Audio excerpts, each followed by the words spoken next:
Good evening and नमस्ते। आज मैं स्पोकन क्लास देने जा रही हूँ और आज का टॉपिक है क्वेश्चनिंग एंड आंसरिंग सीरीज। तो आज मैं, जैसा कि टॉपिक खुद ब खुद ही बता रहा है कि आज मैं अपने स्टूडेंट्स को क्वेश्चंस कैसे बनाए जाते हैं या पूछे जाते हैं और उसके आंसर्स कैसे दिए जाते हैं, मैं ये बताऊंगी। तो आप लोगों का भी मोस्ट वेलकम है मेरे इस क्लास में, आप भी जरूर अटेंड कीजिए।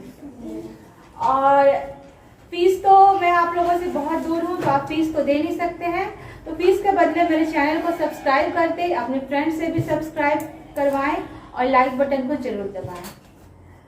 सो फ्रेंड्स, सबसे पहले मैं बताती हूँ कि क्वेश्चंस दो तरीके से बनाए जाते हैं।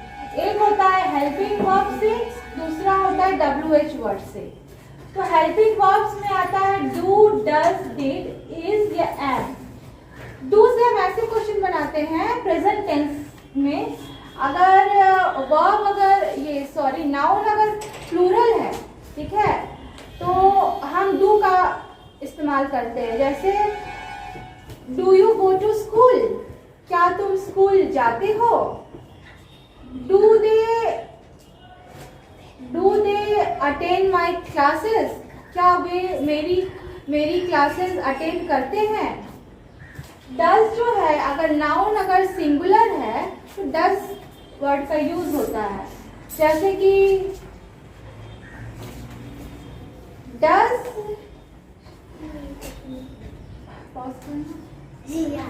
तो डज से ऐसे बनाते हैं, does he a good boy, क्या वो एक गुड बॉय है। Does she a beautiful girl, क्या वो एक सुंदर लड़की है। तो डज का ऐसे यूज करते हैं। डिड का करते हैं, इसी को पास्ट टेंस में डिड में भी कर सकते हैं। Did he a good boy, क्या वो एक गुड बॉय था। Did she a beautiful girl, क्या वो एक सुंदर लड़की थी। तो ऐसे डू, डज और डिड। डिड का यूज होता है पास्ट टेंस में और डू और डज का यूज होता है प्रेजेंट टेंस में, जिसमें कि डू जो है वो प्लूरल नाउन के लिए होता है यूज और डज जो है वो सिंगुलर नाउन के लिए होता है यूज। उसके बाद होता है इज और एम। तो इज से भी क्वेश्चन बनाते हैं। इज से भी बना सकते हैं कि is she a beautiful girl, क्या वो एक ब्यूटीफुल गर्ल है। Am I a good boy, क्या मैं एक अच्छा लड़का हूं। Is Ram a smart boy, क्या राम एक स्मार्ट बॉय है। Am I a smart boy, am I a smart boy, क्या मैं एक स्मार्ट बॉय हूँ। तो ऐसे इज, और जहां भी आई से जो सेंटेंस बनता है तो उसका जो एम आई के साथ हम एम का यूज करते हैं क्वेश्चनिंग के लिए। उसके बाद देखिए यहाँ पे जो है who, when, where, why, whose। who मतलब कौन, when means कब, where means कहाँ, why means क्यों और whose means किससे। तो who से who are you, तुम कौन हो। who is Mr. Sinha, Mr. Sinha कौन है। who is your father, तुम्हारे फादर कौन है। when से when are you going to your job, तुम अपनी जॉब पर कब जाओगे। when are you going to your school, तुम अपने स्कूल कब जाओगे। when are you sitting, तुम बैठ कब रहे हो। when are you eating, तुम खा कब रहे हो। तो ये ऐसे यूज होता है when वर्ड। where होता है where is my school bag, मेरा स्कूल बैग कहाँ है। where is my ball, where is my pencil, where is Taj Mahal, where is Agra fort, where is Qutub Minar, ऐसे यूज करते हैं वेयर का। Where is your home located, तुम्हारा घर कहाँ है। वाई मीन्स क्यों। Why are you crying, why are you so unhappy my child, तुम इतने उदास क्यों हो, तुम रो क्यों रहे हो। Why are you spending so much money, तुम इतने पैसे क्यों खर्च कर रहे हो। Why are you not studying, तुम पढ़ाई क्यों नहीं कर रहे हो। Why are you not attending my class, तुम मेरी क्लास अटेंड क्यों नहीं कर रहे हो। तो इसमें वाई वर्ड का यूज होता है। अब नेक्स्ट हम लोग और भी प्रैक्टिस करेंगे। तो अभी तक जो मैंने पढ़ाया वो समझ में आया? अभी देखिए यहाँ पे एक सेंटेंस है, ठीक है? तो देखिए इसमें तीनों फ्यूचर में बना हुआ है। विल, तो विल कहाँ यूज होता है? फ्यूचर टेंस में। डस कहाँ यूज होता है? डस फ्यूचर टेंस नहीं, डस प्रेजेंट टेंस में यूज होता है, ठीक है? और डिड कहाँ यूज होता है? पास्ट टेंस में। तो ये जो सेंटेंस है, when will your exam begin, तुम्हारा एग्जाम कब स्टार्ट होगा? होगा मतलब फ्यूचर में, ठीक है? तुम्हारा एग्जाम कब स्टार्ट होगा? When does your exam begin, तुम्हारा एग्जाम कब स्टार्ट हो रहा है, ठीक है? डज का मतलब ये हो गया तुम्हारा एग्जाम कब स्टार्ट हो रहा है। और when did your exam begin, तुम्हारा एग्जाम कब स्टार्ट हुआ था। जो स्टूडेंट्स को अगर हिंदी लिखना है तो इसके बगल में या इसके नीचे जहाँ भी जगह है वहाँ हिंदी लिख ले, ठीक है? मैं फिर से एक बार रिपीट में लिखने का टाइम दूंगी, पहले मेरे साथ एक रिपीट कर ले। When will your exam begin? When will your exam begin? तुम्हारा एग्जाम कब स्टार्ट होगा। When does your exam begin? तुम्हारा एग्जाम कब स्टार्ट हो रहा है? हो रहा है। Don't pull up your clothes. This is a very bad habit. Put down. When did your exam begin? तुम्हारा एग्जाम कब स्टार्ट होगा।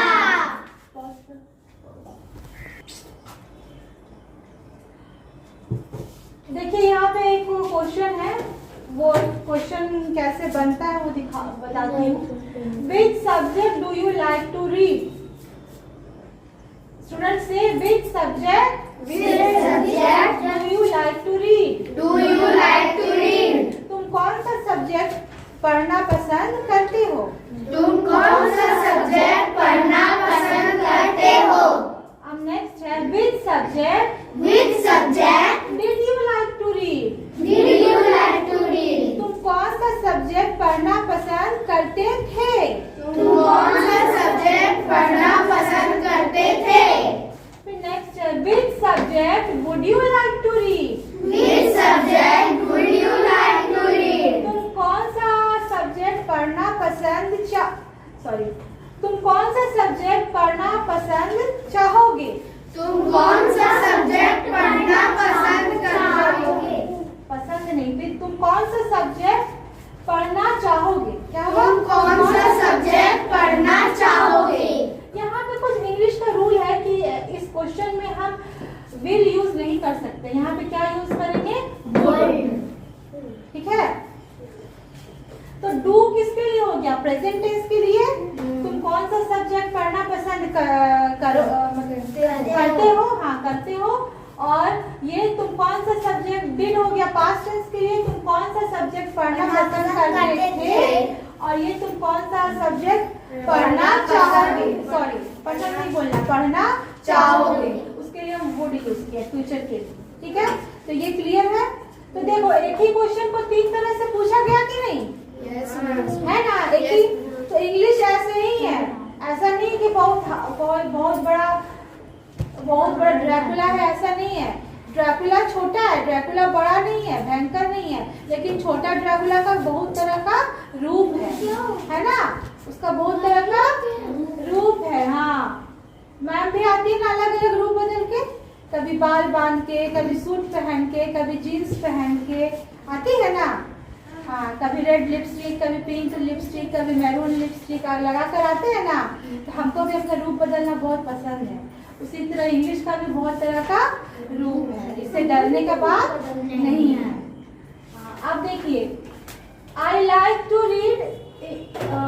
हाँ, यहाँ भी देखेंगे, देखो यहाँ पे I like to read English subject. इसका आंसर कैसे देंगे? देखो सारे स्टूडेंट्स अभी लिखना बंद करो, लिखने का टाइम तो मिल जाएगा, समझने का भी टाइम नहीं मिलेगा। अभी लिखना बंद करो। देखो ये फर्स्ट वाले का आंसर ये है, ठीक है? यहाँ पे पूछ रहा है तुम कौन सा सब्जेक्ट पढ़ना पसंद करते हो, और यहाँ पे मैं इंग्लिश सब्जेक्ट पढ़ना पसंद करता हूँ। देखो, I like to read English subject. I like to read English subject. मैं इंग्लिश सब्जेक्ट पढ़ना पसंद करता हूँ। नेक्स्ट देखो, नेक्स्ट टू, इसका 2 नंबर का आंसर यहाँ पे है, ठीक है। इसमें थे वाला क्वेश्चन था, I like to read Hindi subject during my school days, कि मुझे अपने स्कूल के दिनों में मुझे हिंदी सब्जेक्ट पढ़ना पसंद था। इसका आंसर मिल गया, ठीक है। अब इसका जो है कि तुम कौन सा सब्जेक्ट पढ़ना चाहोगे, पसंद नहीं चाहोगे, उसका है I would like to read Hindi subject. बोलो, I like to read English subject. मैं इंग्लिश सब्जेक्ट पढ़ना चाहूंगा। मैं इंग्लिश सब्जेक्ट पढ़ना चाहूंगा। क्लियर है? तो कुछ समझ में आ रहा है ना? कि नहीं समझ में आ रहा है? तो यहाँ पे बस हेरा फेरी किस बात का है? टेंस का है। किस बात का हेरा फेरी है? टेंस का है। यहाँ डू है, डिड है, वुड है, यहाँ रीड है, यहाँ रेड है। ये लिखाता है RED, लेकिन इसको पढ़ते हैं रेड। सॉरी, यहाँ रीड ही पढ़ाएगा। ये यहाँ पे रीड नहीं, यहाँ पे टेंसेस का पेड़ है। लाइक का क्या बन गया? लाइक है। और यहाँ पे वुड लग गया, वुड लाइक। ठीक है। आप देखो, अब एक और सेंटेंस है, इसका भी हेरा फेरी हम लोग करेंगे, ठीक है। अब देखो, यहाँ पे किस कौन से सेंटेंस का करना है? In which subject are you weak? In which subject are you weak? तुम कौन से सब्जेक्ट में कमजोर हो? तुम कौन से सब्जेक्ट में कमजोर हो? तो इसका आंसर क्या बनेगा? I am weak in English subject. I am weak in English subject. मैं इंग्लिश सब्जेक्ट में वीक हूँ, ठीक है। लिख दे क्या? No ma'am. अब देखो, इसका नेक्स्ट है in which subject were you weak. यहाँ से हाँ, इन बोलो, in which subject In which subject were you weak. were you weak? तुम कौन से सब्जेक्ट में कमजोर थे? क्या है? कौन से सब्जेक्ट में कमजोर थे? तो इसका आंसर क्या होगा? I was, या एम नहीं लगेगा, क्या लगेगा? I was weak in English subject. I was weak in English subject. मैं इंग्लिश सब्जेक्ट में कमजोर था। अब यहाँ देखो, इसमें है कि in which subject will be you weak. इसका आंसर होगा I will be weak in English subject. I will be मैं इंग्लिश सब्जेक्ट में कमजोर हो सकता हूँ, या कमजोर होऊंगा, या हो सकता हूँ। तो देखो, यहाँ पे क्या चेंज हो रहा है? आर का क्या बन गया? वेर। ये तो बहुत बार पढ़ा है ना कि आर का पास्ट टेंस क्या होता है? वेर होता है। और यहाँ पे विल बी फॉर फ्यूचर के लिए विल बी लग गया। तो ये समझ में आया? और जब आंसर लिखेंगे तब क्या होगा? आई के साथ क्या लगाएंगे? एम। और पास्ट टेंस में आई के साथ was, और फ्यूचर में आई के साथ विल बी लगाएंगे। ठीक है, क्लियर है? ठीक है। अभी ये सेंटेंस है, ठीक है। तो what will you do for, इसको नहीं पढ़ेंगे, ठीक है। 1 2 3 4, 4 वर्ड में से एक ही वर्ड हमको पढ़ना है, तो हम एक एक करके ये सेंटेंस बनाएंगे। जैसे पहला है what will you do for learning English. दूसरा सेंटेंस बनेगा what will you do by learning English. तीसरा sentence what will you do without learning English. और चौथा what will you do while learning English. इस समझ में आया? Yes ठीक है। तो देखो, फॉर का मतलब क्या होता है? सीखने के लिए। बाय का सीखकर। विदाउट का सीखे बिना। और व्हाइल का सीखते वक्त। ठीक है। उसी का हिंदी हम लोग बनाएंगे।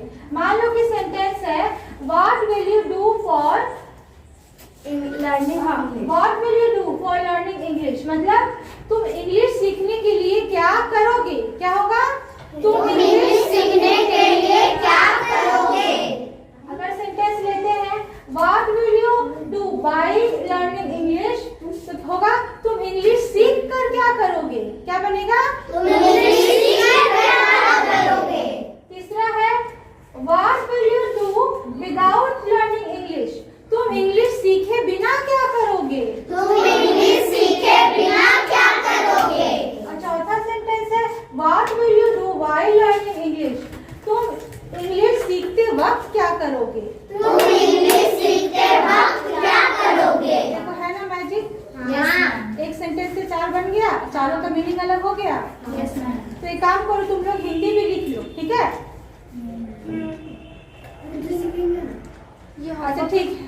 ठीक है, ये होमवर्क रहेगा। ये चारों सेपरेट 4 क्वेश्चन और इसका 4 ये मतलब उसका हिंदी लिख करके लाना है, ठीक।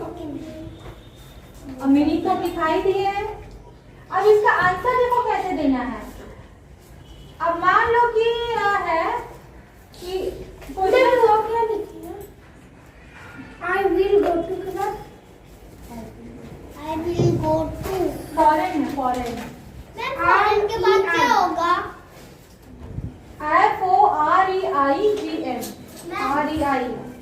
ड्यूरिंग का मतलब क्या होता ड्यूरिंग मतलब उस समय, during my class. I vomited during my class. अपनी क्लास के वक्त मैंने उल्टी कर दिया।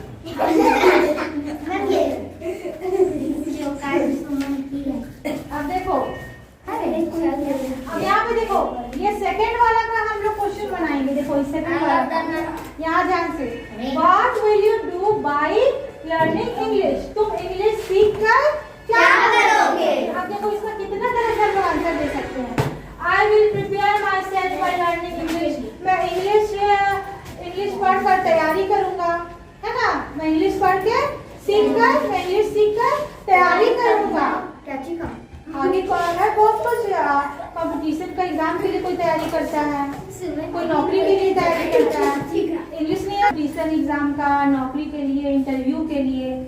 इंटरव्यू में जाएगी तो वहाँ पे इंग्लिश में बात करेगा तो कैसे बात करेगी? इंग्लिश नहीं बात करता है इंटरव्यू में। मामा करता है। और तुम रिटर्न में तुम कितना भी हाँ तब है ना, मामा करते हैं। सब मीटिंग इंग्लिश में ही होता है। बड़े पापा भी करते हैं। हाँ, बड़े पापा भी करते हैं, मामा भी करते हैं, मामी भी करते हैं। उन लोग का सब इंग्लिश में ही बात होता है, मीटिंग वीडियो कॉल से, लैपटॉप में। तो नहीं जाएगी नहीं जाने की बोलने समझने पर। अब फोन में भी बहुत कोई ये मामी भी और मामा भी। हाँ तब इंग्लिश तो कैसे बिना इंग्लिश का कुछ होता है? ठेठी चलेगा क्या वहाँ पे? ठेठी बोलने का तुमको देगा 1 लाख रुपया। अब देखो यहाँ पे क्या है, अब यहाँ पर है, यहाँ पे देखो इसका 3 तरह से आंसर दिया हुआ है कि तुम इंग्लिश सीख कर क्या करोगे। तो I will prepare myself by learning English. मैं इंग्लिश सीख के अपने आप को तैयार करूंगा। I will go to foreign by learning. इसमें आगे भी तुम जोड़ सकता है कि I will prepare myself for, यहाँ पे डाल दो prepare myself for competitive exam by learning English, कि मैं इंग्लिश सीखकर अपने आप को कॉम्पिटिटिव एग्जाम के लिए तैयार करूंगा। यहाँ पे तुम जोड़ सकता है कॉम्पिटिटिव एग्जाम, जोड़ दो, ठीक है। अब फिर देखो, I will go to foreign by learning English. मैं इंग्लिश सीखकर विदेश जाऊंगा। मैं इंग्लिश सीखकर विदेश जाऊंगा। फॉरेन मींस क्या होता है? विदेश। उसके बाद ये क्या है? I will improve my self bye learning English. मैं इंग्लिश सीखकर अपने अंदर सुधार लाऊंगा, है ना। मैं अपने को सुधार करूंगा। ये भी हो गया। आई हैव ब्रॉट सैंडविच, ये बोलेगा आई हैव ब्रॉट चपाती, रोटी सब्जी बोलेगा आई हैव ब्रॉट बर्गर, तो बोलेगा आई हैव ब्रॉट पिज्जा, है ना। तो इसीलिए क्वेश्चन का 3 अंक से 3 का यहाँ हजारों आंसर हो सकता है। इंग्लिश सीख के क्या करेंगे? बहुत कुछ हो सकता है कि नहीं। हम इंग्लिश सीख के अपनी मम्मी को ही पढ़ाएंगे। अब आपको शौक है कि मेरी मम्मी हाँ इंग्लिश बोलने सीखे। अभी जो क्लास हम मतलब हम खुद पढ़ के जो तुम लोग पढ़ाते हैं, उसमें सब 60 साल की सब औरत लोग मतलब कमेंट में डालती है ना, क्या रहता है कि मैं 60 साल की हूँ, मेरे बच्चे फॉरेन में रहते हैं, मैं उनसे इंग्लिश में बात करने की अभी वही रहो। नैतिक स्टैंड अप। मान लो क्वेश्चन बनता है व्हेन, ये तीनों में से एक वर्ड लेना है। When will party start? Party कब शुरू होगा? इसका जवाब क्या होना चाहिए?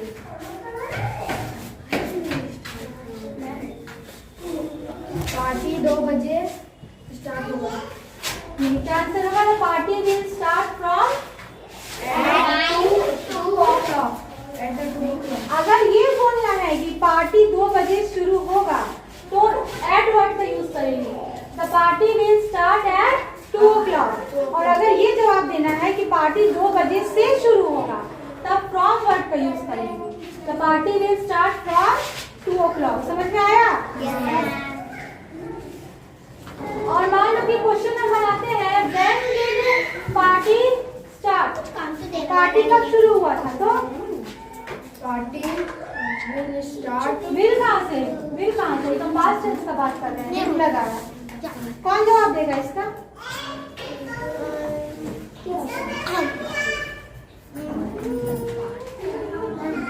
बैठो। द पार्टी डिड, आंसर में डिड लिखते हैं। द पार्टी स्टार्टेड, क्या हो जाएगा? Started from 2 o'clock। समझ में आया? कैसे यहाँ स्टार्टेड करना है, क्या करना है? मान लो कि हम ये क्वेश्चन बनाते हैं,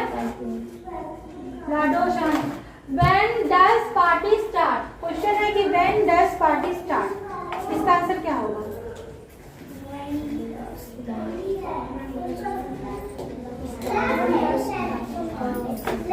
The party starts, क्या होगा? आंसर होगा the party starts from 2 o'clock। देखो यहाँ पे भी बस वर्ब का हेरफेर है। ये क्या है? प्रेजेंट टेंस में क्या लिख रहे हैं? स्टार्ट। पास्ट टेंस में स्टार्टेड और फ्यूचर में विल स्टार्ट। ठीक है? कैसे लगा आज का क्लास? अच्छा लगा? जो होमवर्क है उसे बना के लाना। 2 मिनट रुक जाइए, 2 मिनट, 2 मिनट रुकिए। मुझे अपने व्यूअर्स से भी बात करने दीजिए, आप लोग के अलावा भी है मेरे, ठीक है? आप ही लोग नहीं हैं। अरे आ गई माँ।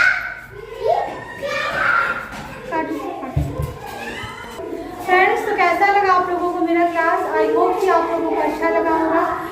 और ऐसे ही वंडरफुल वीडियोस और एक्सप्लेनेटरी वीडियोस, अगर मेरा एक्सप्लेन करने का तरीका आप लोगों को पसंद आया तो मेरे वीडियोस ज़रूर देखिए।